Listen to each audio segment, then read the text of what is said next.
नाज़रीन, बुलेटिन जे आगाज़ में अवां खे हैदराबाद में ख़बर ॾियूं। मेरान यूनिवर्सिटी के ख़ैरपुर कैंपस में 30 करोड़ रुपयनि जे घोबिन वारे मामले के हवाले से वीसी, प्रो वीसी और डायरेक्टर फाइनेंस पंहिंजा बयान रिकॉर्ड नाहिन कराया। एंटी करप्शन खाते के इंक्वायरी ऑफिसर पारां ॾिनल सवालनि जा जवाब भी नाहिन उमाणिया विया। मेरान यूनिवर्सिटी के ख़ैरपुर कैंपस में 30 करोड़ रुपयनि जे घोबिन वारे मामले के हवाले से अवां खे ॿुधायूं पिया। वीसी, प्रो वीसी और डायरेक्टर फाइनेंस पंहिंजा बयान रिकॉर्ड नाहिन कराया। वधीक तफ़सील मालूम कयूं था। फैज़ खोसो असां सां लाइन ते मौजूद है। जी फैज़, वधीक कहिड़ा तफ़सील आहिनि?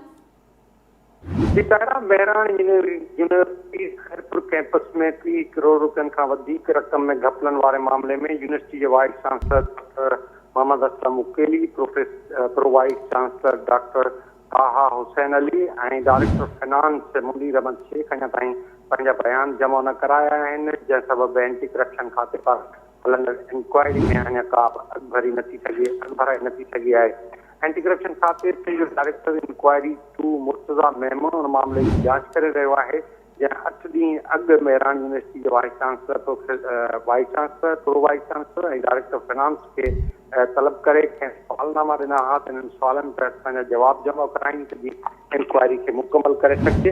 इब्तिदाई तौर मेरान यूनिवर्सिटी के खैरपुर कैंपस के अॻूणे डिप्टी डायरेक्टर वकास अली चन्ना ते इल्ज़ाम हो त हुन मुख़्तलिफ़ तरीक़नि सां यूनिवर्सिटी में 5 करोड़ रुपयनि जो घपलो आयो आहे।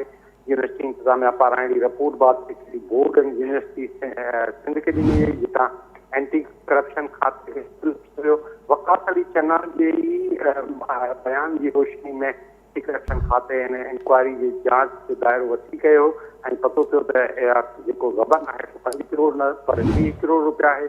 उन हवाले सां एंटी करप्शन खाते जेतोणीकि वीसी ऐं प्रो वीसी डायरेक्टर फाइनेंस के सवालनामा भी ॾिना आहिनि, पर अञा ताईं उहे भरे न ॾिना विया आहिनि, जंहिंजे करे अञा ताईं इंक्वायरी में का बि अॻभराई न थी सघी आहे। जॾहिं त डायरेक्टर फाइनेंस इंक्वायरी कमेटी खां वञण बदिरां हुन पंहिंजे मेडिकल जेके आहिनि उहे सर्टिफिकेट मारे छॾिया आहिनि, तॾहिं ठीक कोन्हे ऐं उहो आइसोलेशन में रहे, हुन करे उहो इंक्वायरी कमेटी ॾाढो अची नथो सघे।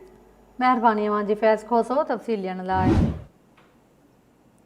फैज़ खोसो तफ़सील ॾे रहियो हो। नाज़रीन, मेरान यूनिवर्सिटी के खैरपुर कैंपस में 30 करोड़ रुपयनि जे घोबिन वारे मामले के हवाले से वीसी, प्रो वीसी और डायरेक्टर फाइनेंस पंहिंजा बयान रिकॉर्ड नाहिन कराया।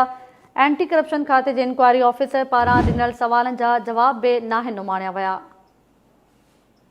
बयान रिकॉर्ड न थियण जे करे इंक्वायरी रोलड़े जो शिकार थी वई आहे।